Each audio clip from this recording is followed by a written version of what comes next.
As always, the views expressed during today's webinar are those of the speakers and not of Strafford, the speakers' firms, or clients, and are not intended to provide legal or tax advice.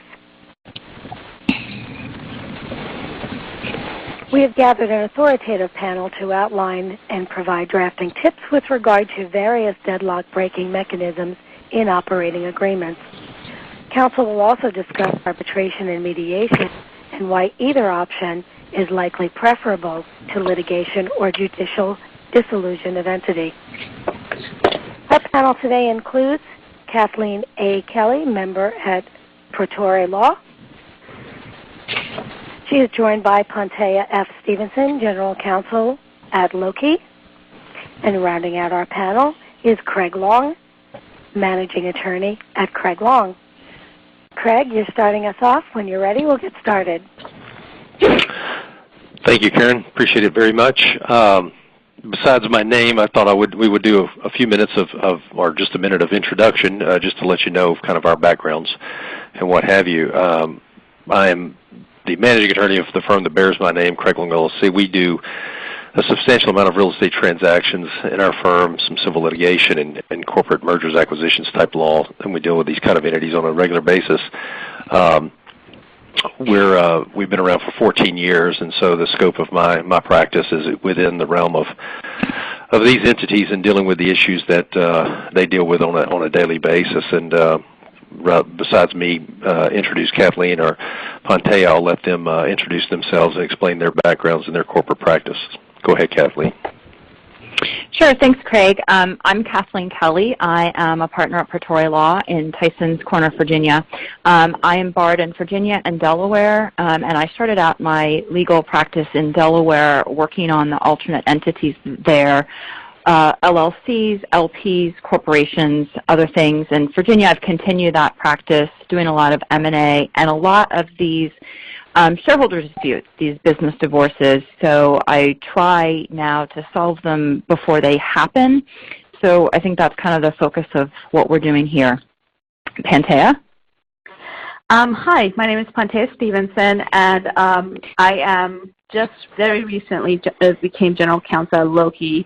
Prior to that, which is my more relevant experience, I was a shareholder at Dean, Kinney & Corman, and prior to that, an attorney with Jones Day and Morgan Lewis. I focus my practice on corporate transactions, mergers and acquisitions, corporate transactions, and a lot of my practice pertains to operating agreements. And if anybody's familiar with Dean Kinney, they are very strong in the real estate industry, and I worked on a lot of operating agreements for commercial real estate and commercial real estate transactions, and writing these provisions in trying to prevent corporate divorces, in a sense.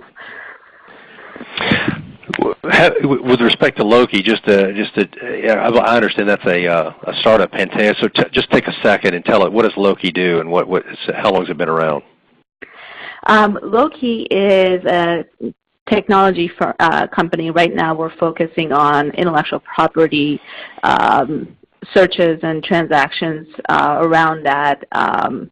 Our big grand hope one day is to be able to predict indentions, but until that point, we're a tech startup. Very, very, very well. Fantastic. So what I'll do is I'll get into a little bit of the substance here, and before I kind of go into this first slide and any of the substance of it, what we're dealing with here with limited liability companies, obviously, Wyoming being the first state that enacted the first LLC statute, I believe. I'm not aware of at least of any state that has not enacted at least a base LLC statute. But in talking about deadlocks, obviously, as Kathleen referenced earlier, you can consider deadlocks, in my mind at least, at 2 points in time as far as when they are critically important, or the subject matter or the thought is important. It's either ex ante or ex post, at the beginning or at the point of formation, or clients may come to you, especially if you're a litigator, after the fact. The entity has been formed, the provisions are what they are in the operating agreement, and there's acrimony or there's deadlock or whatever the case may be, and you're forced to figure out how to solve this or deal with it or in some way or another. So today, as we kind of go through here, we're going to talk about various points in time in the life of this LLC. Is it at the beginning, and how do you construct provisions to help, prevent deadlock, or sort of ex post or after the fact, how do you get out of a deadlock? I've pulled in this slide here what we were dealing with, what is a deadlock, and in my mind I think about paralysis as a great synonymous word to think about deadlock, paralysis in decision making associated with the business decisions that govern and deal with that the business has to deal with. But in analyzing deadlocks or this paralysis, you have to think about, in the context of deadlock, are you talking about one-off type decisions versus more operational decisions, day-to-day, daily decisions regarding, hiring and firing people, or borrowing money or not borrowing money, or just, introducing a new product, or some other operational decision. So you have to think about these kind of things, of what kind of decisions, or what kind of decisions can actually create a deadlock, to the degree that it becomes a deadlock that potentially puts the survival of the entity in question. In this case, in the context of real estate, you have operational decisions about, for example, who might be a property management. Let's switch the property management company, or the leasing agency for trying to lease up the property and whatnot.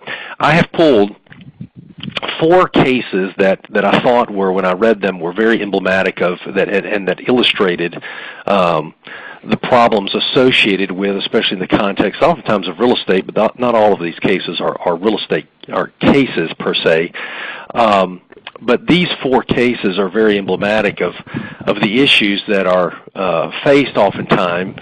You got 2 New York cases and 2 Delaware cases. Now, New York and Delaware obviously are great jurisdictions to pull a lot of cases. A lot of this kind of case law comes out of these, but a lot of the principles are not specific to just those states. I'm licensed. Kathleen mentioned she's barred in Delaware as well as Virginia. Myself, I'm barred in Georgia as well as Alabama. Provisions, or these general principles that come out in these cases can apply, but there will be variations across jurisdictions across the country. But Advanced 23 LLC versus Chambers House is a great case. It is a case that deals with real estate and the operations of it. And Chambers House is the LLC in question in that case, and a gentleman who owned Advanced 23 LLC became a 50% owner, and there became deadlock in this case. And here, the principal issue that came out of here in New York is an operating agreement with no provisions preventing deadlock requiring trial to establish the party seeking dissolution has not opportunistically created a deadlock as to require dissolution. So the principal point that I found in this case here is that there may be deadlock, but one party, in this case here, you had 2 co-managers. One co-manager cannot act opportunistically to create the deadlock in order to force dissolution. It's a great case, if you take the time to read it, regarding the real estate matters and the issues that they could not come to an agreement here. You had a gentleman come to own a half of the interest, and you had harassment of going on between spouses. It's quite a colorful case, and that it's actually a pretty good read. And then if you jump to the in re Matter of Dissolution 1545 Ocean Avenue, and I'll say that the Advanced 23 case relies upon the principles of law articulated in this case. I call it the 1545 Ocean Avenue case. So the New York appellate courts did a very good job of articulating the principles of law.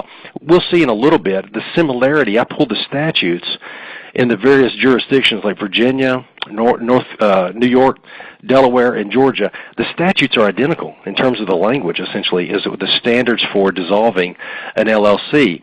And in this case here, 1545 Ocean Avenue did a great job of articulating the rules with respect to when dissolution, at least in New York, is justified. And here, the principle that came out of this case was an operating agreement that empowers each manager to act autonomously and to unilaterally bind the entity means deadlock is an impossibility. So here they had a built-in provision to deal with the deadlock, in that it gave the autonomy to each individual member to act autonomously, so deadlock was an impossibility by definition, so therefore dissolution was not awarded in this case here. And then probably the most interesting case out of these four, the Magid case, or Magid, I'm not sure how it's pronounced necessarily. It's another New York case, but this one's interesting because it's family. And you've got a patriarch dies, 5 brothers or 4 brothers, I forgot exactly how many there were, their mother surviving. It becomes very interesting. But here the principles that stick out in this case dealt with, you had one brother, one of them, Lawrence Magid, El Magid, as he's referred to in the case, in the opinion. He had a minority interest of ownership. He was the property manager. He had a minority ownership interest, but he had a veto right to veto they wanted to sell the property. They had a $25 million offer to buy this office building.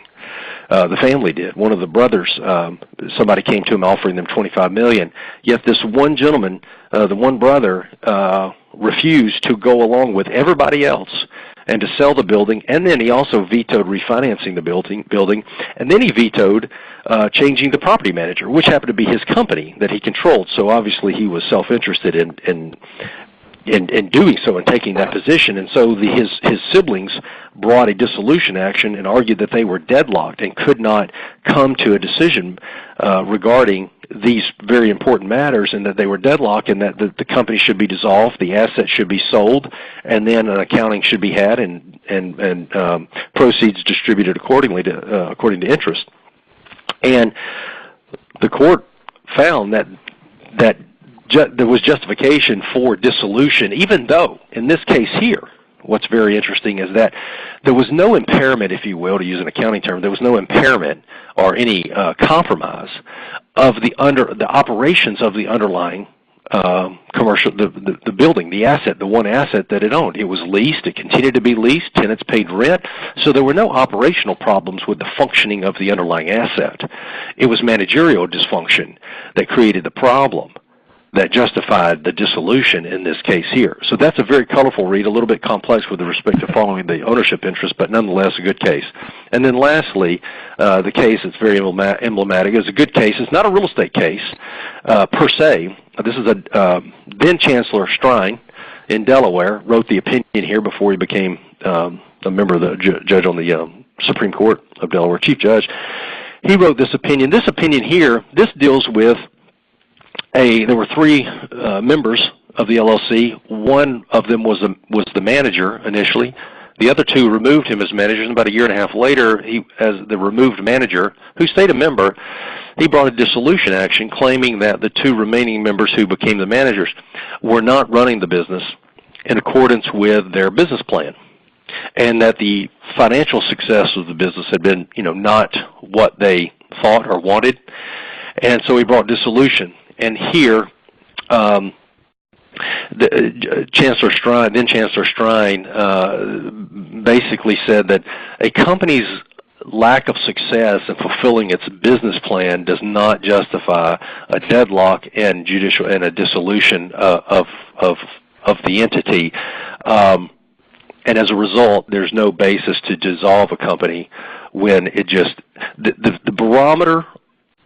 This stood out as very important. The barometer, then Chancellor Strine said, is not a business plan. The barometer for determining whether or not dissolution should occur, or if there's a deadlock, and if the deadlock is so egregious that it arises to a dissolution, is determined by the operating agreement, not a business plan. And so if you don't make your marks, your metrics that you expect to make, then you cannot use that as the basis for bringing some sort of a dissolution action.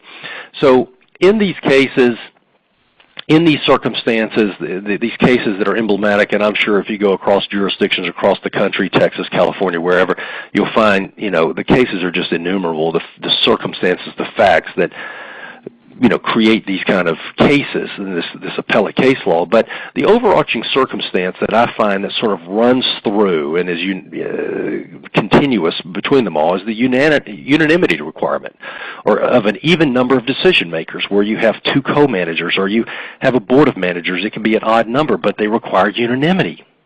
I mean, that is a prescription for difficulty.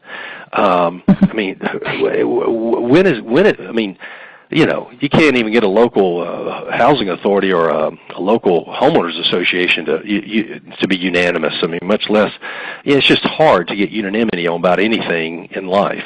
And so that is a hallmark characteristic in these cases that I find that is very, or secondly, or a member or manager has a veto right, notwithstanding owning a minority interest. That was the Majid case. I mean, that was a great case and a great circumstance. He was the cog in the wheel of that entity being able to do anything. He could veto anything, and it created, you know, problems, and dissolution was the solution. So obviously, when you have a deadlock, and I know we'll get to preventing deadlocks in a minute, but the worst case, the most egregious and the most draconian circumstance that you're looking at, if there's a deadlock and you cannot resolve that deadlock by virtue of the mechanisms that were put in the operating agreement on the front end, is going to be a judicial dissolution. And it's a draconian remedy. In the context of real estate, you're looking at, oftentimes, I mean, obviously with what you're dealing with in a dissolution context and maybe assets being sold is, you know, assets being sold earlier than what they were anticipated to be sold. So you look at you have tax consequences, you have various legal consequences of maybe selling out, and you have financial consequences. Maybe some people came in at different points in time of others in the underlying asset, so their basis may be different. Some people may prematurely have a loss.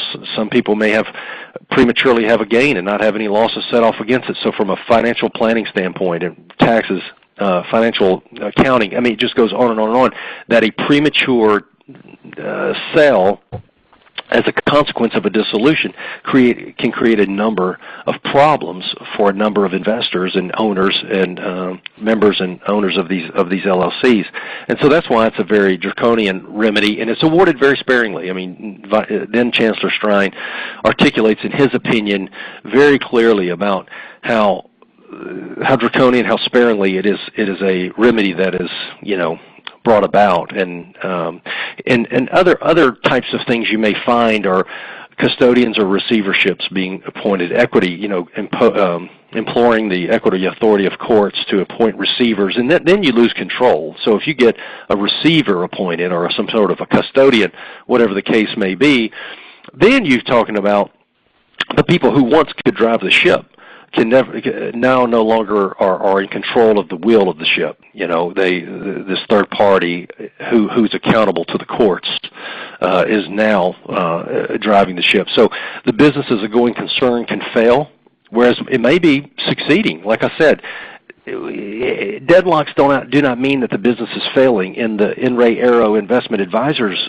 case, apparently the business was not doing as well, or it was not doing well. But in the Majid case, the underlying business was doing fine. So you may have a situation where, you know, deadlock can create a situation where a business is going fine. It could go south as a consequence of the deadlock, and the dissolution may make it worse because you have litigation that ensues, and then you have situations with creditors and vendors and people like that getting wind of this difficulty, and they may bail ship, and you may find yourself having problems with what was once not a problem operationally, now having a problem operationally. So basically you can find yourself stuck in a very bad situation.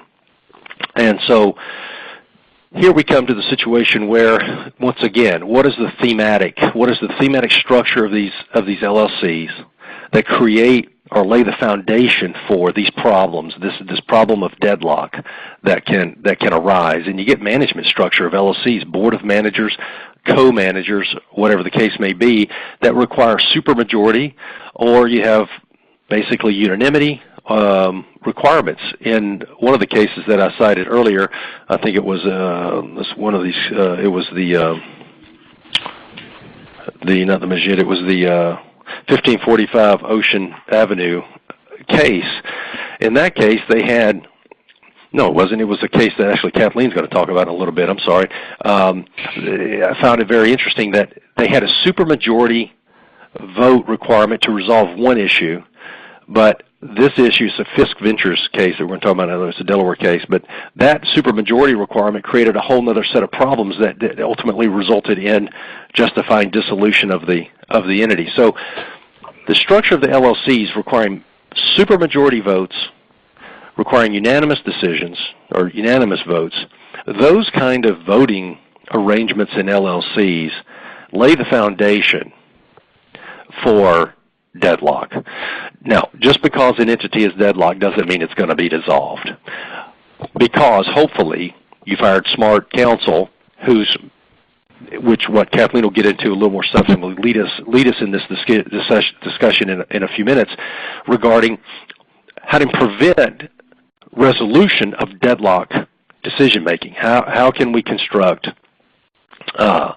provisions to help us get past these deadlocks so that they don't arise and bring about dissolution, what have you. And then I put a point here about officers, and can officers be deadlocked and what have you. And, you know, it's a more theoretical question. You know, I have not had a situation where, I mean, you know, where managers have appointed officers. Those get quite elaborate, usually those kind of provisions in LLCs. You have a pretty substantial LLC, a pretty substantial business that is where the members or board of managers have appointed officers and what have you. But I would say if you're appointing officers, just make sure there's clear lineage of decision making in terms of who's making decisions, who has the clear authority to make certain managerial decisions. And of course you've got board level or manager level or member level decisions over and above the officers. Just make sure that when you draft an operating agreement that might be calling for the hiring or appointment of officers, that you do not create a situation in your operating agreement that allows for the officers at the officer level to create a deadlock that cannot be resolved. I personally have not yet litigated that case, or I've not had a situation where I've had to draft an operating agreement that required an elaborate officer provision or calling for the appointment of an elaborate set of officers. But hey, in the world of limited liability companies, given that they're creatures of contract, anything's possible. To be truthful, I've been practicing law long enough to know now that I can't assume that, you know, some crazy set of facts can't exist that I've never seen before. And then what we get, unanimous decisions versus supermajority decisions versus majority decisions. You know, so be careful in crafting, you know, the vote requirement, and just I think the important thing to take into creating or drafting operating agreements for LLCs when you're looking at creating, okay, what requires unanimous votes, what requires a supermajority, what requires a majority. Just make sure that if those provisions are not satisfied, if somebody's withholding support or if whatever the case may be, if those you can't get to a decision, that there's got to be some third part, some alternative answer to how to resolve that impasse. Otherwise, you're going to find yourself with some members, as soon as there's dissolution, you know, they file a complaint for dissolution, and man, now the ball is completely in the court's you know, lab to do this, and all of a sudden there's a significant threat to the viability of this company, of the prognosis of the possible dissolution of the business. And then lastly, ownership questions. You know, does ownership matter? 50-50, 90-10, or some other variation of ownership? In the Majid case, you had a minority owner who didn't own 50%, who had a veto right basically on all material decisions regarding selling, refinancing, selecting the property management company, etc. Yet, you know, he had that veto right, notwithstanding the fact that he only owned a minority interest in the property. So ownership interest is not by itself the driving force for creating deadlocks. You can be a minority owner and find yourself being able to create a deadlock. So in the context of LLCs and the statutes we get to in a little bit, we'll see the standard for determining is there a deadlock that justifies, say, dissolution. You got to start with the operating agreement. Every jurisdiction, and the Arrow case that then Chancellor Strine wrote the opinion in, he does a very good job of articulating about how you have to start. So does the New York case, the 1545 Ocean Avenue case, does a very good job of this as well, is articulating deadlock is determined by measuring the circumstances, the facts at issue in the case, with what the operating agreement says. It's a stated purpose, business purpose of the operating agreement. That's where the rubber meets the road for determining these matters. So you got to look to the operating agreement, and what does it tell you to do? And if it's silent, which is the 1545 Ocean Avenue case, had an operating agreement that did not state anything about dissolution. So it was silent. So therefore, the statute kicked in. And so you have to look to the statute if the operating agreement is silent. Here is where I will turn it over to Kathleen and go from there. Great. Thanks, Craig. That was a great walkthrough of some of these cases. I'm familiar with a couple of them. What I'm kind of struck with is actually sort of the differences between them. What I've seen, there's a relatively small body of like LLC case law. You know, going back when I got out of law school, I think there was about one case at the time, and now we've expanded that number. But when I was looking at some Virginia law for this, we've still got a couple of cases in Virginia. But it's growing all the time, so we always kind of look and see what's going on. But before we get to talk about litigation, I think the main focus is try and draft early to prevent deadlocks, prevent these problems, and really just solve the problems while our clients are friends. I think we've all had clients that come in and you sort of look at them and you're like, oh, 50-50. Okay, great. So here's my little 5-minute speech about why 50-50 is not a great ownership structure. Okay, yeah, as long as you understand the issues, but we'll put these provisions in the operating agreement to help solve the problems. If you've drafted an operating agreement before, you know those provisions tend to be towards the end of the agreement, and sometimes clients run out of steam.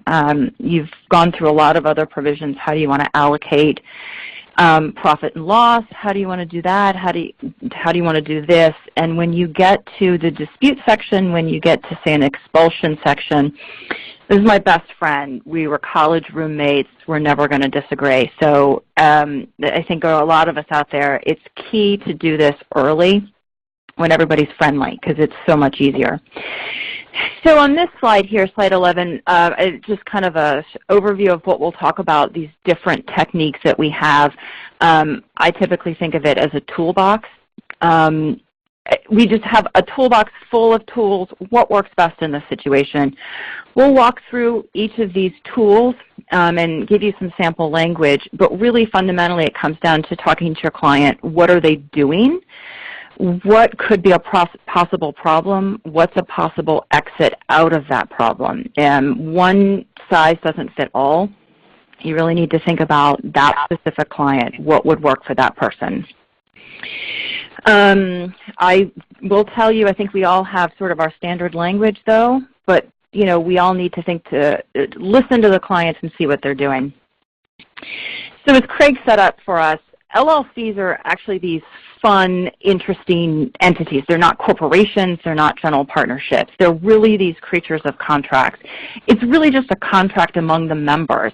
And so when you look at it, it's a contract. Sometimes it can be 1.5 pages or 5 pages, or the ones I tend to draft are around 20. You have to fit everything in there. You have to fit management and ownership and allocation of profit and all of that stuff. And if you don't include those provisions, that's where we get into trouble. Technically, with an LLC, what you do is you actually file something with the state, just like with a corporation, articles of organization or a certificate of formation. You can actually include some binding terms in these filed documents, but the law is actually a little funny. If you know your corporate law, what you file on a certificate of incorporation, that will trump, say, your bylaws or some other corporate documents. It's not actually clear with these articles of organization. Typically, you see it's very limited information. It's the name of the company, registered agent, registered address. And that's where you get into some, I think you call it, rush to the bottom. perhaps with Delaware, Nevada, South Dakota, where there's so little information. You don't know who owns these things. But, that's just kind of the fun stuff about LLCs. You could, if there's some specific provisions that are very important to you, that's something that you could put in the articles. The statute always allows for additional information. So just think about if this is something that's very important to you, that might be something to put in the articles rather than in this contract, the contract among the members. So perhaps it has a greater standing in the articles than in this operating agreement. So your operating agreement, it's not required but strongly suggested. We've got a little footnote there. I've been involved in some cases where they didn't actually have, say, a written operating agreement, or the written operating agreement was very, very poor. And I think we successfully argued that it was really their oral agreement among the parties. And so their oral agreement can be just this vast body of information that the parties have exchanged. With that, we kind of get into some fun oral contract issues, which is an entirely different CLE. But you do start to look at what was the agreement amongst the parties. You don't need an operating agreement, but you really should have one. I would say when you have these single member LLCs, you don't really need an operating agreement, except how do we tie ownership from that single member to the LLC? That person may not appear in any formal document, so I kind of put that out. Let's see. I need to advance my slides. Okay. Just a little bit more on the operating agreement. You really need to include that ownership. How is it going to be managed? Transfer restrictions, allocations, distributions, withdrawal. When can you leave? Is there an opportunity to leave? That's actually another sort of dispute thought, that if you allow people to leave easily, that's a way to cut down on some disputes. And then just generally the dispute resolution. Also to throw out there, another fun topic of mine is fiduciary duties. I think we're all aware that the Delaware statute specifically allows for for fiduciary duties to be restricted or eliminated in full. But you have to kind of think about what you mean, what you want from that, and what your client wants out of that. So, it could affect your client one way or the other. Is the client acting in a management capacity? Maybe he or she or it wants the fiduciary duties to be eliminated. If they're going to be passive, however, there's a good argument that they want to keep those fiduciary duties. In real estate, yeah. Just to add a point to that, in Virginia, it's actually more limiting, for example, on what you can display than, for example, Delaware. Even though Virginia is generally more permissive. So when you're deciding whether or not that provision makes sense, it's very important to check the laws of the state that you're forming under. And then in commercial real estate transactions, it's very, very common to disclaim as much as you can, because the manager is usually going around and managing other very similar projects and partaking in projects even that are within the same geographic area as the project that they're managing for.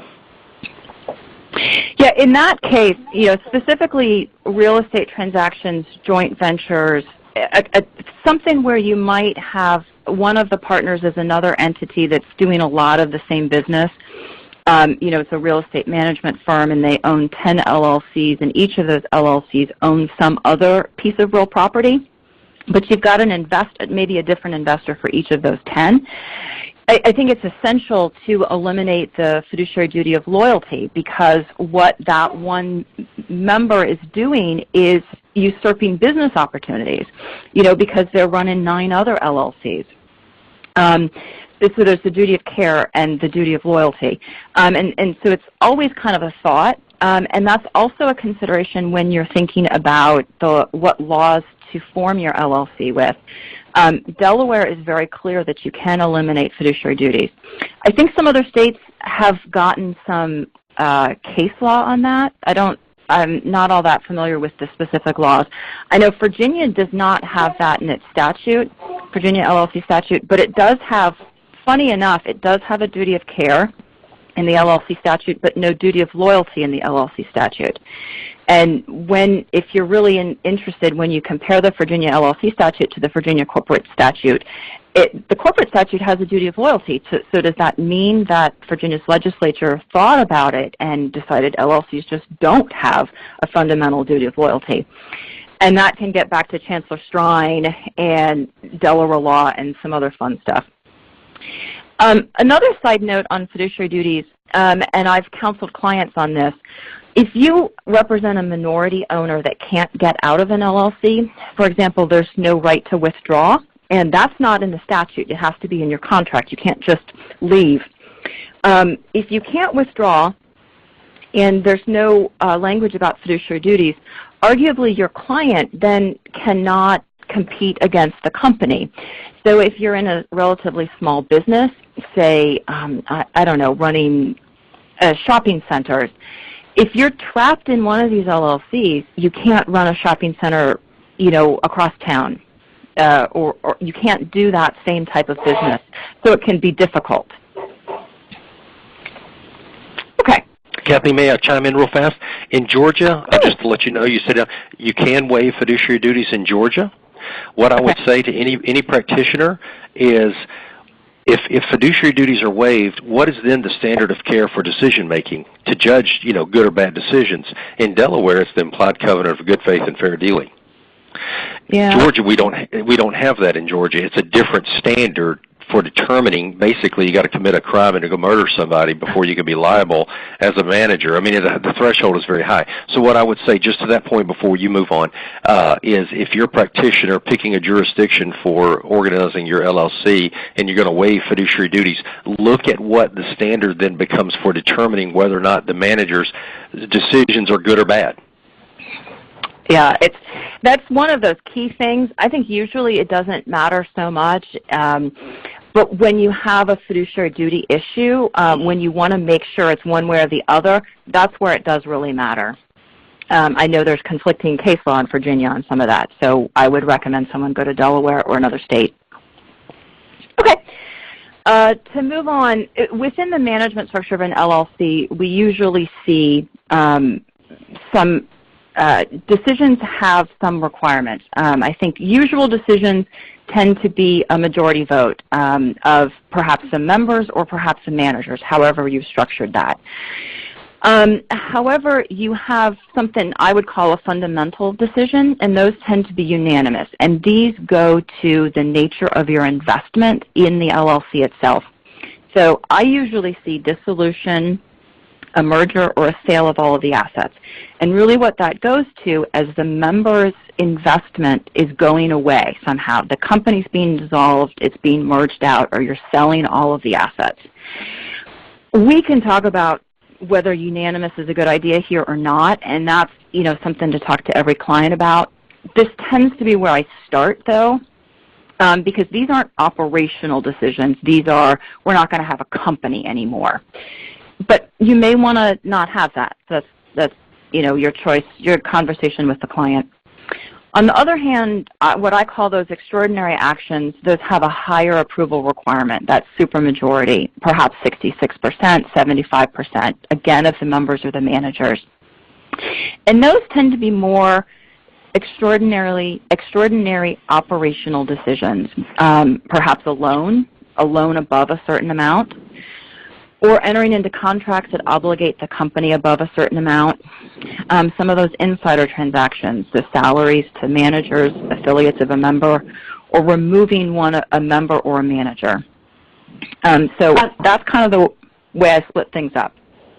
Kathleen, do you usually put specific monetary limits, or do you put percentages? Or I personally try to, because of the potential for disputes, I try to stay away from specific monetary amounts, and I try to put some sort of percentage of gross proceeds or something like that in there, because as the company grows, before you said you shouldn't take out a loan above $10,000, and now you have, a $100 million company, and that becomes problematic pretty fast.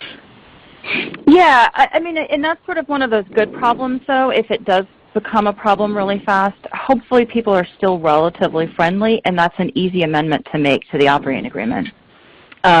I do usually start with dollar amounts because it's just an easier way with your startup or a company that has really limited revenue the first year, and we do expect those to change. I've built in some, and I think the clients really wanted it, some after a year it's this number, and after another 3 years it's this number. I'm not entirely sure how well that worked, but honestly, getting the client back in to take another look at their operating agreement when they're starting to make a lot of money isn't a bad idea. So, Okay. I always tell clients to come back after a couple of years and we reevaluate the operating agreement and where to go from there. That's great. So kind of with all of this set up, you can see how deadlocks are really pretty easy to come about. Really pretty easy in like a 50-50 ownership or even a quarter. I think a third is pretty hard too with some of these extraordinary decisions. 51-49 is preferable, but it still has some tension. You have a really large minority owner there. So it's just a lot of ways we can have a deadlock. And big problems occur when ownership is relatively equal, and it's kind of what we're talking about. So how do we prevent a deadlock? The first tool out of the toolbox is fundamentally a buy-sell. It is someone's going to buy, you buy or sell, at an agreed price and at an agreed time in the future. So this is really solving the conflict by splitting up the members. Now we have to think about how do we do this? How have we set this up? So the first consideration to look at is who's going to sell in this relationship. Sometimes it's just negotiation. It's sort of negotiation 101. Who wants to do it? Who's going to act first on this? How do we draft that now? Sometimes it's going to depend on these various models that we'll go through later. If we have some specific real property, or the LLC is doing something for some specific real property, then maybe we want that party to stay, and so it's the other party that's going to leave. It's a call or a put that we can talk about later. Alternatively, we could flip a coin, but you have to always talk to your client about what that means, that your client can be forced out or forced to buy the other member out, and how this all works through the language of the operating agreement. So maybe we've figured out who's going to buy, but at what price are we going to sell? This kind of gets into the fun of doing this. The most important piece, how much should it be? My first go-to is always this shotgun method, sometimes called Russian roulette. I've seen some Texas shootout, but some of these mean a little different things, so I could just kind of call it the shotgun method.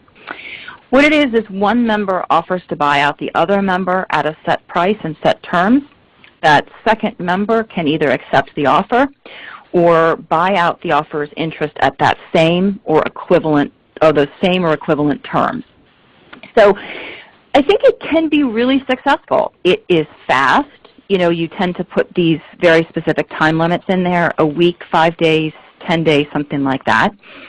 It can be cheap. You're not paying for a lot of appraisers.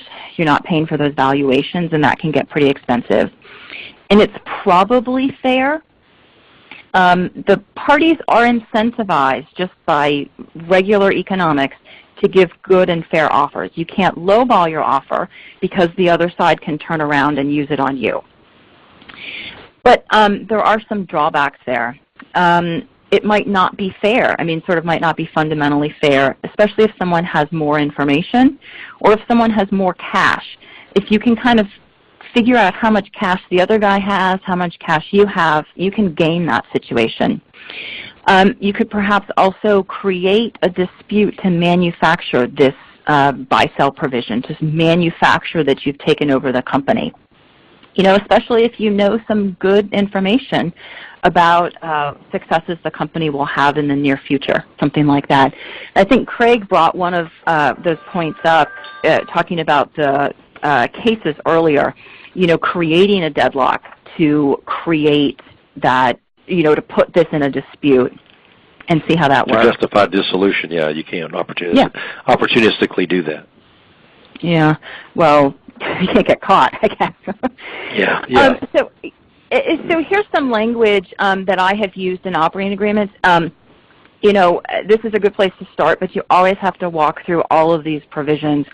What is the deadlock? You know, when are we going to be in a dispute? And then what happens? So here, the way I've started to structure these is I've first got to get the parties, I want them to try and resolve this dispute amongst themselves. If they can go over and have a dinner together and maybe work things out, I know I'm sunny disposition today. Maybe that'll be the best. Maybe we kick it to a real mediator, and we'll talk about some mediation later. But maybe that doesn't work. If that doesn't work, then we move to some kind of specific buyout terms and some specific timing. I have this sort of 90 days for them to sit on the deadlock here. That's kind of a long time. It's going to depend on this business. Can it sit around for 90 days? You know, maybe if it's a piece of real property, you're just collecting rent, there's not a lot of operational issues. Sure, that can work. But if you're, say, running a restaurant, operational issues come and come and come constantly, so that might not work. Then if you can see, there are these varying timelines for each offer to go back and forth. And then the requirement to effectuate the sale. Something that's not in here is payment considerations. I think we consider it with how the company tends to buy back ownership in a company in owner's interest, be it all in cash or all in a note payable over 5 years or a combination thereof. So that's also something to consider here. Will the buying person, the member or the company, have the ability to buy it out at that time? So let's see. Just to add one point to Kathleen, do you sometimes add provisions of the person who goes through this but then fails to act? For example, one side ends up being the buying party and then they are unable to close because they went too high. I recently drafted one where we put in actually a couple where we put in consequences in case one party is unable to close in X number of days. I haven't done it, but I haven't been too worried about it. Maybe I should be a little more worried about it. I would think it's sort of fundamentally a breach of this agreement and a breach of the operating agreement, and then you've got whatever remedies under the operating agreement that you have. And I mean, in Virginia and most other states, it's actually, you can expel someone for breaching the operating agreement. So, I mean, I don't know. You sort of do wonder how much you want to escalate some of these things. Yes. Okay. So another method, which is a variation on this shotgun, is really just an auction method. Sealed bid auction with the highest bidder wins. Or you could draft it as a sealed bid with some sort of escalation clause. Again, these can be really successful for really all the same reasons. They're fair, probably. They are fast, and they are cheap. But they all have all the same drawbacks, perhaps not so fair here, and can be much worse for the member with the least money. Just for a little bit more money, one of the members could take over the entire company. So you have to think about who your client is, what works best for your client. Another method we're still on this buy-sell, what price would you use, is fundamentally the appraisal method. Someone else comes in and appraises the company.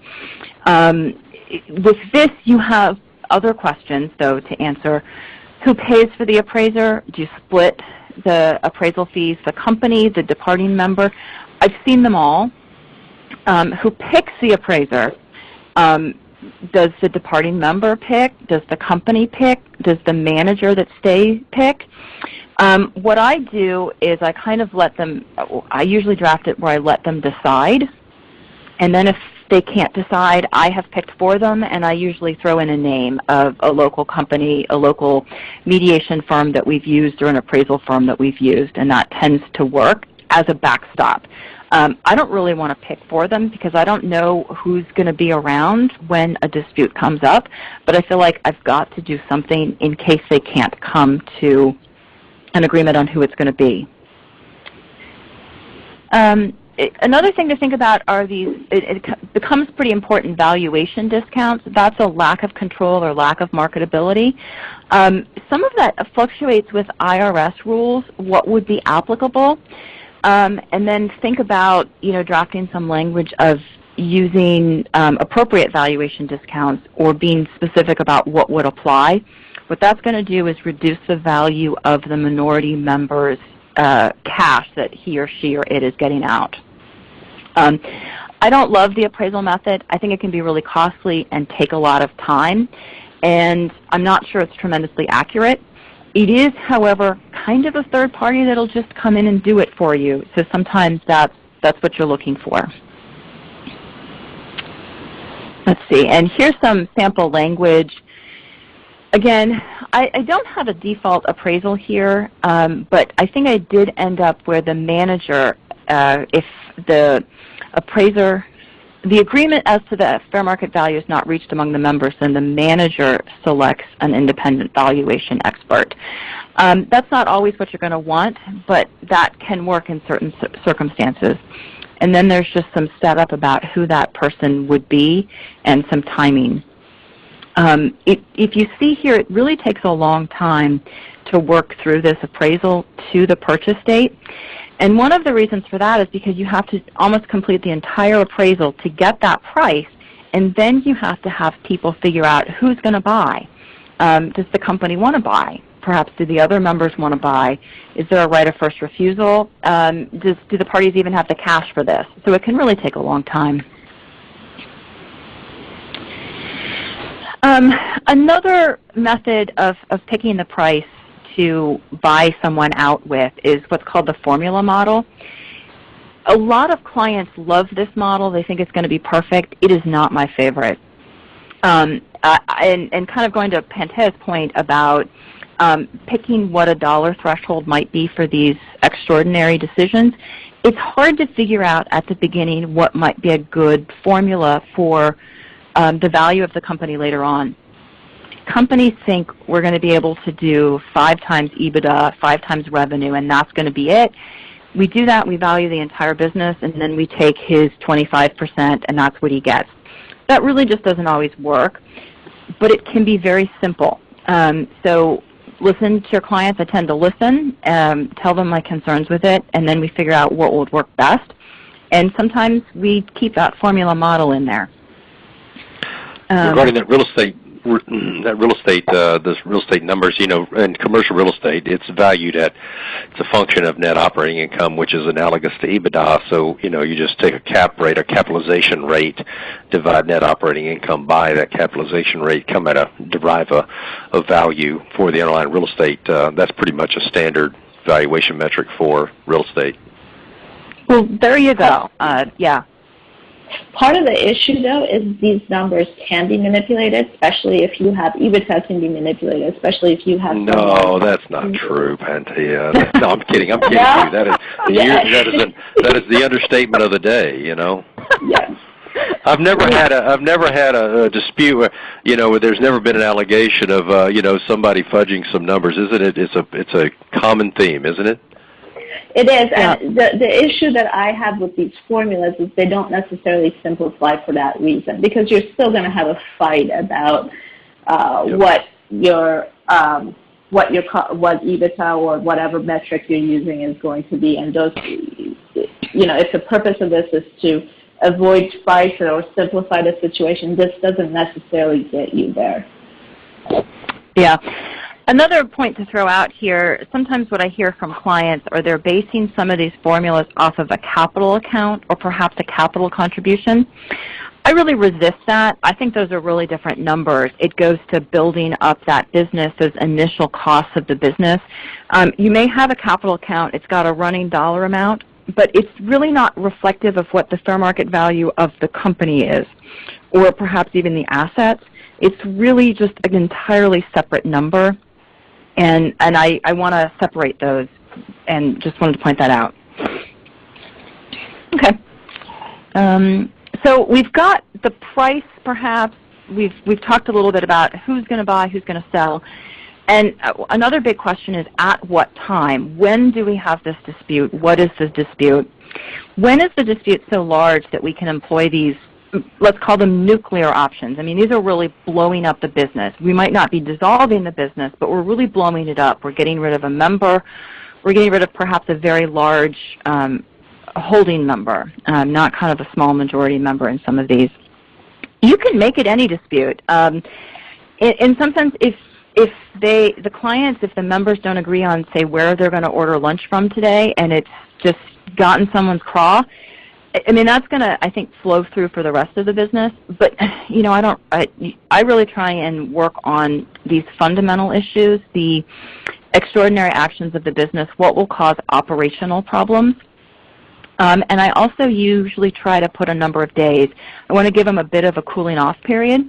So I do tend to write a dispute as it's a dispute on some of these fundamental issues, and I define that section of the operating agreement that has lasted at least X number of days. Sometimes you do at least 2 meetings of the Board of Managers, you know, if you have a Board of Managers. And then you also have to say, you know, there's a case on this, I think it's Fisk Ventures, or maybe it's another case, where you can't hold a meeting because you lack quorum. So you have to kind of build in, you know, perhaps 2 meetings or 90 days if you can't hold a meeting because you have a lack of quorum. So you have to walk through all of these. You could also make it, especially in a real estate transaction, at a specific date. Like if you are going into this joint venture with someone for this specific piece of real property, perhaps it's for this entirety of a lease, 7 years, 10 years, something like that. But after that's over, you don't even have a dispute necessarily, but you have this option for this buyout. This buy-sell then comes into place. It could be X number of years. You know, sometimes people personally are thinking about investments for a certain amount of time, so you want to give them an option to get out after 5 years or 10 years. That doesn't always work for the business, though. You just always have to be talking to your clients about what their intent is for the business. I've worked on a real estate matter where actually a bunch of homeowners got together. They contributed their ownership in some real property to an LLC, and then the LLC went out to try to get approvals for development here in Virginia. So the LLC was going to last until those approvals were obtained because the LLC itself went out and got those. And then at that time, it gave the owners the ability to then sell or cause the LLC to then sell all of that property to the development. So that worked out pretty well for them. So those were the buy-sell. It's fundamentally who's going to buy, who's going to sell, at what price and what time. You need to work through all of those. There's some tools to help you and then set it up. Another way to break up a deadlock to include in your operating agreement is an external or an internal tiebreaker. This is not something I usually use, but it's out there, and it can work in certain circumstances. Certainly an external tiebreaker is going to be a little like mom. Mom's going to figure out, we're going to put all the toys away. Brother gets the toy, sister gets the toy. Yeah, does that work? I don't know how well that would work. Would there be an industry executive we could get to come in, perhaps like an appraiser or like an arbitrator to come in and say, here's what the decision you should do. You should actually go out and get this big loan to buy the property. But then I think that goes to some of those extraordinary decisions, and you still have the underlying dispute among the members, even if this specific question was resolved. That goes to the internal tiebreaker as well. Would that be a corporate officer? Like if you had that big structure with, say, a president or a CEO, that might be an independent person outside of being a member or a manager. But would that person really be independent? I think we've seen a lot of cases where that internal corporate officer is not necessarily independent. He or she is looking for his or her own interests and perhaps to maintain his or her employment. Another option is a little coin flip. Yeah, that'll help you decide where you're buying lunch today. That'll help you decide if you want to buy that property across the street to develop. But fundamentally, you still just have that dispute. Okay. Another option is what's called rotating, alternating, or casting voting procedures. I have used this, and not necessarily in a deadlock-breaking situation, but just where we have relatively equal owners, relatively equal parties, and it probably, or it may work. And the way it works is that, 1 year the person is the president or the manager, the next year the next person is the manager, and then third year perhaps the third person is the manager. Again, that can work. I think if everybody is able to operate in that space, everybody is able to be a manager. I don't see how it would work for these fundamental decisions, though, these big decisions. Like literally if you're going to buy a large property that's going to cost a lot of money, if you're going to go into significant debt. These can't be these fundamental decisions. It really needs to be more of the operational day-to-day management type that you would see in a corporate officer. The board decisions, sort of a corporate board decisions, still probably need to be within the members and not in this alternating, rotating role. The put, call, and expel. This is really fundamentally a type of buy-sell. The put is a right to sell an interest at a certain time. So you as an owner, you have the right to cause someone, you have the right to sell it, and maybe perhaps to cause someone to buy it. The call is the right to buy an interest. If a member leaves, the company usually has the right to buy the interest back or something, or it's a transfer restriction sort of fundamentally. That's another way to get parties out if there's a dispute, if there's a deadlock, and someone sort of takes a high road and I'm just going to leave, I want you to buy it out. It can cause problems. Does the company have the money? The fun part here is expelling a member. And I almost always include this as standard language. I think it's important. But clients don't always like this, and you spend a lot of time explaining it. Even in this past year, I've started calling it almost the Weinstein rule for Harvey Weinstein. You expel a member when that person has become toxic to the company. I think we usually expel people for cause, capital C cause, and then define it pretty narrowly. Perhaps a felony conviction, perhaps material harm to the LLC. That member's behavior has caused material harm to the LLC, or perhaps drugs or alcohol abuse. So you kind of walk through what would be a cause, and then I combine that with, say, a vote of all of the other members, then that person is out. And then the company has the right to buy that member's interest in the company, and you put it back into the buy-sell at this price and with these types of terms. A thought also, when you're expelling a member, and even perhaps if you put in some of these put interests, is I think your clients expect to be in a company with all of these other members for a while. So maybe there should be a penalty if someone wants to get out early. And you can set up the purchase price and then apply a discount. I typically apply a discount if the member is leaving for cause, if the member's been expelled. You don't get the whole fair market value of the interest. You get your fair market value with the discount, perhaps 25%. Sometimes when I've done these puts, it depends on how long the member has been there. If they've been there only a year and then they want out, you've got a lot of discount. If they've been there for 4 years, maybe you get 90% of the fair market value of your interest.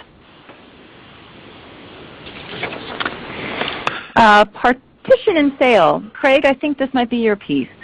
Yeah, I'll be real brief here so we can get to Pantea.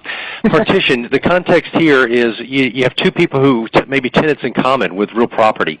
or two or more. You've got 50-50 owners, you got 3/3 owners, you got 4 25% owners, or whatever the case may be, and you have disagreement over the sale of the property, refinancing it, just the same kind of thing you could have within an LLC that owns real property. You have one entity that owns real estate. Here in this context, we have two single-member LLCs that own 50-50 a real property asset, and they cannot agree on something material regarding the what to do with the asset. And what you have here is how do you deal with resolving that dispute? And so with a partition, it's a judicial action. Here, I use Georgia as emblematic. There's a great case, Cheney versus Upchurch. Fleshes out sort of the principles. There are two types of partition: equitable and statutory. Statutory is the preferred method, and that is where, let's say that 3 people. Well, the Cheney case is a great example. You had 20 heirs who were the title holders, 20 different heirs who owned 101 acres. An opportunistic gentleman named Mr. Upchurch bought out 6 of them, owned 43% of the total, just under 43 acres of the property, and the other 14 were holdouts. They would not sell to him, so he filed a partition action to sell the property and distribute the proceeds according to the ownership interest. That's equitable partition. The other owners, the 14 owners, wanted statutory. That's where you take the 101 acres, have them surveyed, and each person walks away with a certain amount of acreage. Well, that didn't work, and the reason why it wouldn't work is because the parcels divvied out amongst the various owners would not have comported with local zoning ordinances regarding road frontage. Therefore, statutory partition was not available, and so it had to be equitable partition. So how do you cure a partition deadlock situation? You got to have a tenants in common agreement. If you have tenants in common, do a tenants in common agreement. I've got some sample language right there regarding these issues regarding a forced sale of the property and all this kind of stuff. So I'm not going to read that because time constraints and what have you. But that's a good tenants in common agreement, because if you're dealing with 2 owners or more owners, tenants in common owners, different owners of real property, a partition, if one of them files a partition action and you've got a mortgage on our security deed as we have here in Georgia, that's going to probably be a violation of a provision in the mortgage that justifies foreclosure. So you're going to run into issues if you don't have a tenants in common agreement that prevents some rogue owner from filing a partition action. You want to prevent that because you don't want to trigger something like a default provision in a provision in your mortgage. So judicial dissolution, I'll just run through this. Here's the 4 different statutes: Delaware, New York, Georgia, and Virginia. They all have the not reasonably practical. They're almost all identical to one another in terms of the standard of what constitutes dissolution. And I'll just say this, with respect to your operating agreement and triggering dissolution, in reading all of these cases that I cited earlier, the 4 that I pulled out and what have you, the most important provision is the business purpose. It's the purpose for which the entity exists. If the entity cannot function according to its defined business purpose, courts have ruled that dissolution is justified. But if a company, notwithstanding a deadlock, can satisfy and meet its stated business purpose, dissolution is disfavored. So the business purpose provision in your operating agreement is of paramount importance with respect to dissolution. And then here we go. I'll turn it over to you. Back over to you, Kathleen. Thanks, Craig. Yeah, I think some of these judicial dissolution cases are a lot of fun. I think we're trying to run through some of these pretty quickly. Fifth Ventures is a relatively old Delaware case, but it really set up the factors that at least Delaware's Chancery Court is going to look for, that the vote is deadlocked at this higher board level. The operating agreement, there's no relief from the deadlock, and then there's no business to operate. That's that not reasonably practicable. The facts are kind of fun in Fifth Ventures. There were some contract issues with that. You can take a look at that. A recent is this Gordon Ramsay case about this GR Burger. What this company did is it operated a restaurant in Caesar's Palace in Las Vegas. There were really 2 members, Gordon Ramsay, his company, and this man, Richard Siebel. Siebel got into trouble with the law. He ended up with a felony conviction with the IRS, and that sort of flashes in we should be able to expel him, but they didn't have that. The operating agreement was 50-50. Everything required a majority vote, which really was a unanimous vote. Caesars actually, as a result of that felony conviction for this one principal, Caesars Palace says, you can't operate here anymore, you're out. Caesars pulled the contract with this burger place, and then the way it worked is Gordon Ramsay wanted out. He wanted to do something else. He didn't want to be associated with Siegel. That's sort of my Weinstein problem here. You're associated with someone that's toxic. Gordon Ramsay actually owned some of the IP that this burger restaurant was using. For example, his name, but he actually owned some of the other IP. Ramsay pulled the IP out of the LLC because he could under that license agreement. So the LLC had very little assets at this point. Gordon Ramsay petitioned to have the company dissolved, and Delaware's Chancery Court said, yes, it's no longer reasonably practicable. This is a little interesting because Siebel's kind of arguing that, well, we had stuff, and to Craig's point, we could operate under the purpose in our operating agreement, but the court looked at it a little broader, and that, no, you really can't operate. Another fun case here I don't cite is this Bob Vila case, if you're familiar with that case out of Delaware. Again, the Chancery Court in Delaware is looking at a serious managerial issues that the company cannot operate the way it should. Not that the company is necessarily out of money or if it doesn't have any assets. It's the company can't operate the way it should. Let's see, this slide, unlocking deadlocks, where to look. You know, sometimes the statute helps, sometimes it really doesn't help, but you always need to look at your operating agreement and the statute. Some states have a statute on judicial expulsion, so you can get rid of some of these toxic members on your own. There's limited case law on this. I also think it's pretty hard. I know some people that have brought these cases, but it does seem like a little bit of our last resort on that. So custodian receivership.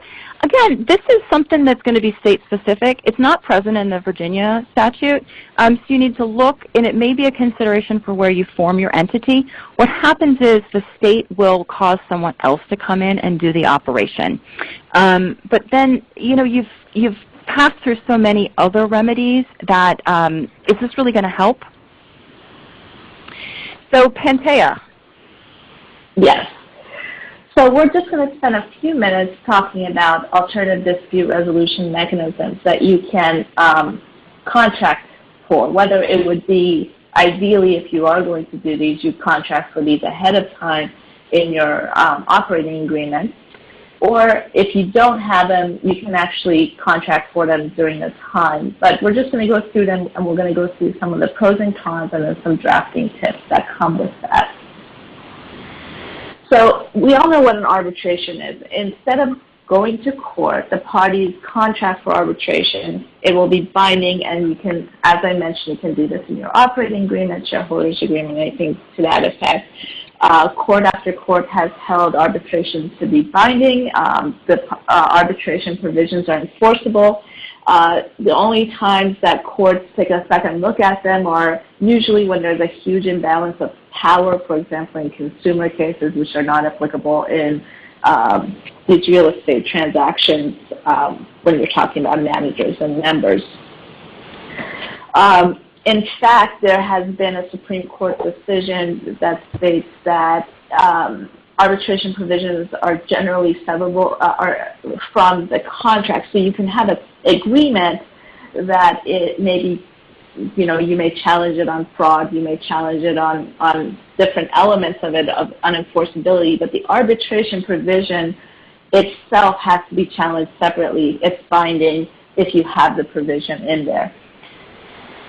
With that, let's talk about why should you pick arbitration? And I'm going to go through several of the promises made for arbitration and just look at the pluses and minuses of it. And while we're talking about the pluses and minuses, it's important to note that a lot of the minuses can actually be accounted for in proper drafting of arbitration provisions. It's just you don't generally see it. by the time there's a dispute, someone brings an arbitration provision, you look at it, and it's usually very bare bones. It doesn't take into account the considerations that you want to be considered. And then you always have the litigators grumbling about the arbitration provision then. But if you have a well-drawn-out arbitration provision, you can actually realize all the benefits of arbitration. So with arbitration, one of the double-edged swords of arbitration is that it's binding. You're not going to have appeal after appeal unless you specifically provide for it, which most people don't. This is a double-edged sword, though, because unless there is a showing of fraud, misrepresentation, or the decision was arbitrary or capricious, the courts are going to uphold the arbitrator.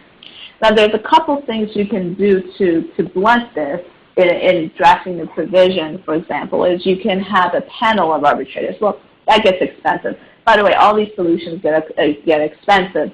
You can, a normal arbitration award is a very, very short sentence saying, for the plaintiff for X.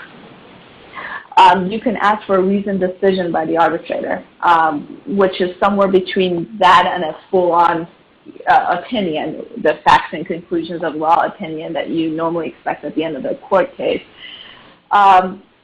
Again, when you add these layers, you're adding cost and you're adding time, but in certain cases, if you're increasing the chance of getting a good answer, it may absolutely be worth it. It really depends on the amount and the topic at dispute. Confidentiality is the number one reason why I put arbitration provisions in there. You do not generally want your dirty laundry out there if you're having an owner dispute, especially if you're consumer-facing. And especially these ownership disputes have a tendency to get ugly. There's usually bad acts that one side is alleging that the other one engaged in. You don't want your dirty laundry out in the for everybody to see in a court case, in a public court case. So generally, the arbitrator has to keep the confidentiality of the parties, but if you also put a provision requiring confidentiality of parties, you've now protected the entity. Simplification of procedure, I'm just going to go through this really fast. Generally, arbitration has relaxed rules of evidence. They're still present, but they're relaxed. You can have relaxed rules of procedure. You can even, for example, set the number of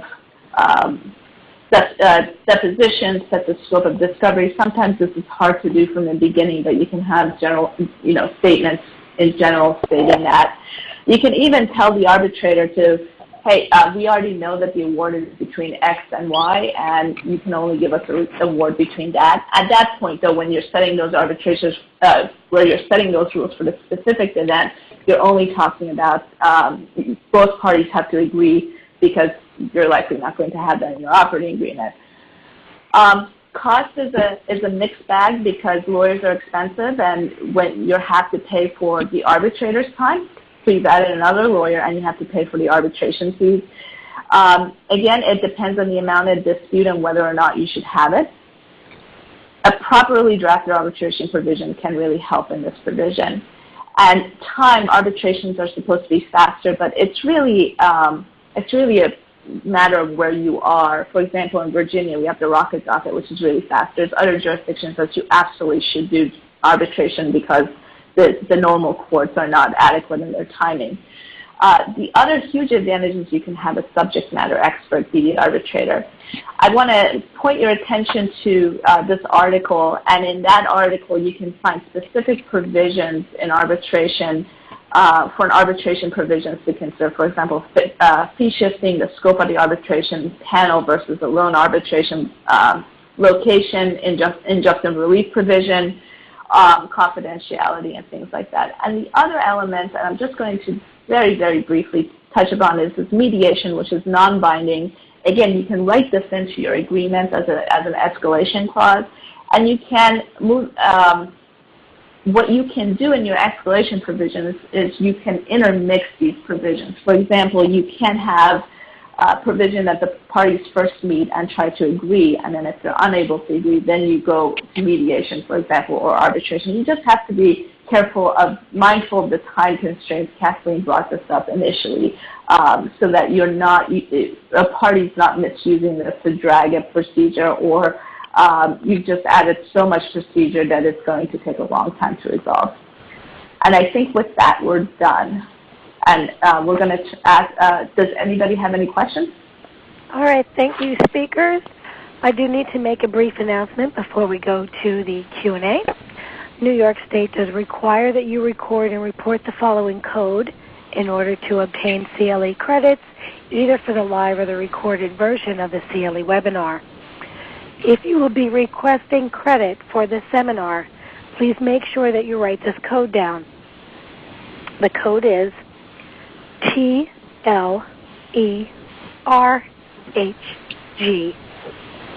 So that's T as in Tango, L like Lima, E as in Echo, R like Romeo, H as in Hotel, and G like Golf. So again, TLERHG. And now we'll move on to our live question and answer session. Listeners, you may ask our speakers any questions relevant to today's topic. You may email your questions to propertylaw@straffordpub.com. You may also submit questions by typing your question in the Q&A box at the bottom left corner of your screen and click Send. You also may ask by telephone. To do so, simply press *1 on your touch-tone phone. Again, *1. If for any reason you decide not to ask your question, just press *1 again to exit the question queue. However, after you press *1, when it is your turn, I will announce the first name and city or the person registered to your location. If you'd like to identify yourself further, please do so at that time. Remember that if you are asking your telephone, then make sure that the sound on your desktop has been turned off. First question in.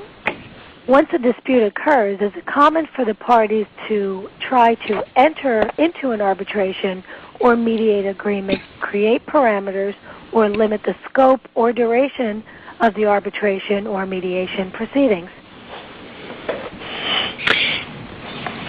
This is Kathleen. I've seen people push for mediation and for arbitration even if those aren't required. I think mediation can be helpful. It can be pretty quick. It can also be kind of useless, honestly, if both parties aren't there. And I had another side kind of push for arbitration a lot, but yeah, I don't know what anyone else has seen. I think it depends on the party. Oh, go ahead. No, go ahead, Craig. No, I was just going to say, with respect to that right now, I mean, I would say, I mean, it seems like maybe I read that question wrong, but you need to put that kind of provision on the front end. If it's not already in and there's a dispute arising, I mean, you know, you may get consensual agreement to mediate or to arbitrate, but maybe not. If you want to try to really, as Pantea was saying, trying to maintain privacy if we were in the United Kingdom, privacy with respect to the issue, if it's not in there on the front end of when you enter into the agreement, you run the risk of ending up in court instead, because a lot of times when there's deadlocks and the like, people just up and go file, and you can't stop somebody from filing. That's just my 2 cents there. Okay, next question. Usually, oh. No, I was just going to say, usually by the time lawyers are involved in these type of situations, unless you have very sophisticated parties, the parties are in really bad shape, and they're not willing to agree on anything. And that's why, if it's important to have it, you try to front load these provisions. The next question is, when a member is expelled, should that member retain his or her financial interest in the entity, paid out on an agreed-upon formula, or deemed to forfeit all financial interest? There is a tax consequence for forfeiting all of this financial interest. I think Kathleen's presentation talked to that, so I'll defer to her. But when you're writing these provisions, you kind of have to also be fair, and you have to think about there's more than just corporate law considerations when you're doing when you're thinking about what the consequences are. Yeah, I usually have the company has the right to buy back the interest at fair market value, perhaps with a discount. And if the company doesn't want to buy it back, then the individual members can. They have the next right to buy it. But if neither the company nor any of the other members want to buy it, the member does, I usually call it sort of sits on the bench with an economic interest. Is that true in expulsion as well? Yeah. Yeah, because what we want to do is get them out, and that's sort of a difference between LLCs and corporations, because LLCs, the members, the owners are sort of just in that mix of management much more so than a corporate owner, a shareholder. You can really be a passive shareholder much more easily.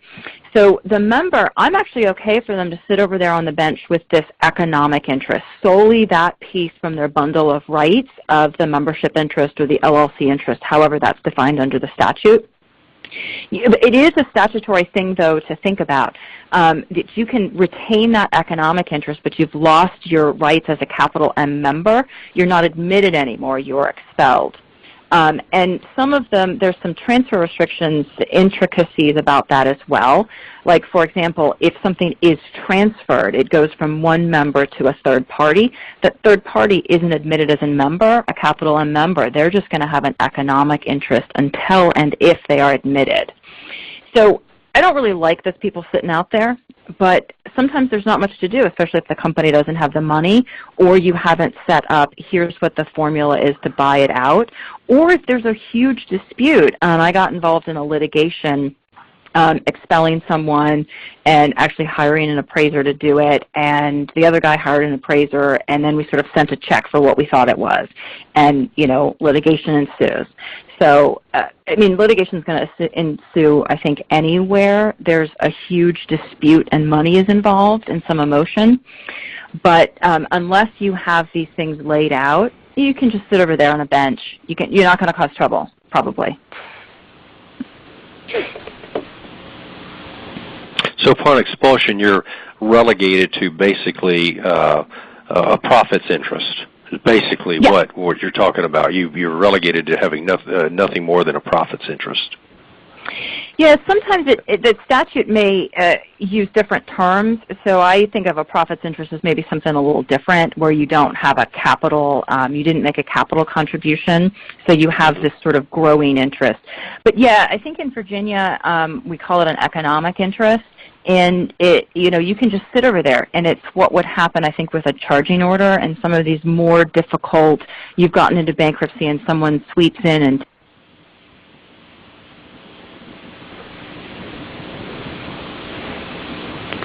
Did we lose Kathleen? Kathleen, you're still on the line?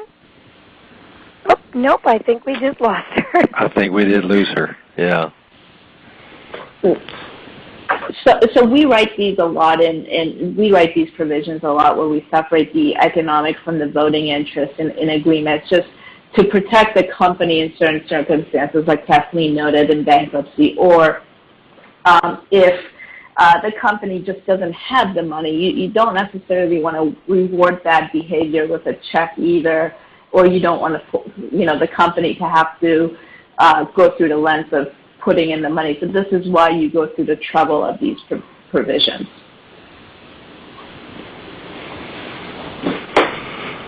Okay, we have no more questions, and I would like to thank all of our speakers. Kathleen as well, she's just joined us back. Sorry, headset problems. Okay, we hope that you have enjoyed our national webinar, Deadlock-Breaking Mechanisms in Real Estate LLCs, Avoiding Litigation When Members and Managers Fail to Agree, Buy-Sell Provisions, External and Internal Tiebreakers, Put-in Call Options, Partition or Sale Provisions, and more. If your question was not answered, you may email it directly to our presenters. Their email addresses are included in the presentation materials. If you are seeking continuing education credit, you must verify your participation in this webinar by completing and submitting the attendance affirmation evaluation after the program. A link to this form will be included in the thank you email that you will receive immediately following the program.